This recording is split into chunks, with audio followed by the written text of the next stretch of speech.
Ang team ng Los Angeles Lakers ay patuloy pa rin sa paghahanap ng big man na kukumpleto sa roster nila.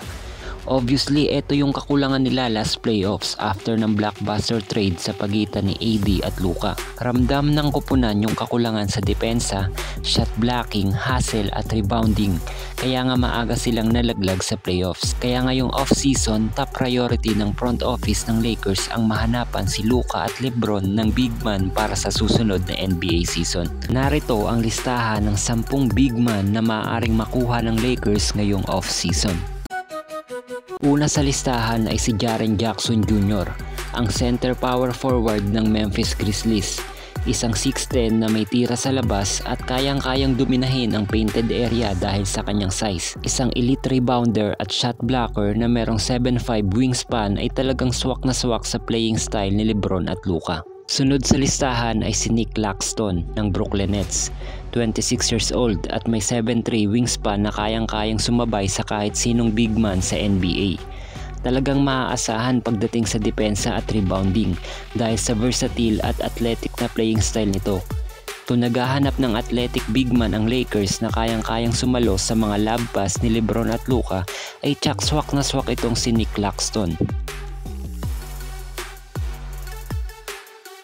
Sunod sa listahan ay itong si Brook Lopez, 37 years old, isang veteranong sentro na may 35.7% beyond the arc. Kayang-kaya nga nitong magbigay ng espasyo sa loob dahil sa threat nito bilang isang shooting big man. Nag-average ito ng 13 points, 5.2 rebounds, 2.1 blocks sa paglalaro nito sa Milwaukee Bucks.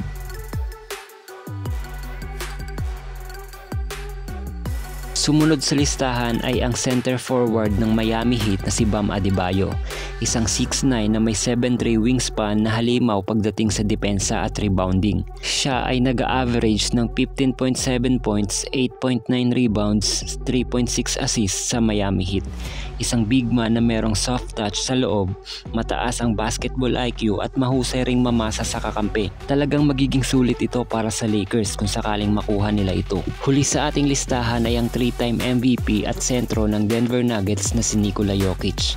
Ayon nga sa isang interview sa president at Denver owner na si Josh Kroenke na merong posibilidad na pwede nilang i-trade si Nikola Jokic. Naglabas na rin ng pagkadismaya at frustration si Jokic tungkol sa Denver Nuggets at sa kanyang mga teammates. Idagdag mo pa ang closeness at chemistry ni Luka at Jokic na hindi natin maipagkakaila na maaaring maging successful sila bilang magkakampi sa Lakers. Kayo mga Lakers fans, sa tingin nyo, sino yung big man na bagay maging kakampi ni LeBron at Luka next season? Paki-comment sa baba.